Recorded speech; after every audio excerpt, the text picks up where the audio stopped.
What's up mga kasiwar, so happy Sunday sa atin ngayon. Hindi tayo nag-service. Ito, may nag-comment sa akin. Ayan. Ito yung problema niya.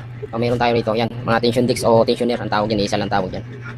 So ang problema sa kanya, yung umaalog daw ito. Ito ata yung sinasabi niya. Ayan, umaalog. Ayan, umagalaw siya. So ganito lang po ang pag-ayos niya mga kasiwar. So tatanggalin nyo to. Natin. Ayan. Ayan, maalog siya, umaalog. Ang madali lang pong pag-ayos na. Tanggalin nyo po ito. Ayan. Tapos sa kanya to, ikpitan po. Ikutin nyo to. Ayan, ayusin nyo rin po ito. Pantayin nyo rin yan.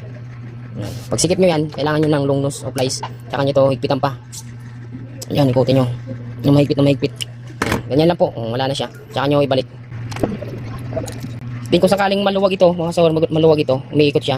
Ang gawin nyo dyan, ibukan nyo lang to. Ayan, ayan. Tusukin nyo lang to ng ano, buka. Bahagya lang kasi baka maputol. Bahagya lang. Bahagyang buka lang. Tsaka nyo to ipasok. Kung wala kayo nito, yung iba kasi bago kasi ito eh. Yung iba wala na yan. Tsaka nyo to ipasok para humigpit. Ganyan lang po. Ganyan. So, follow for more mga kasawer. Marami pa kayo matutunan dyan sa pits natin.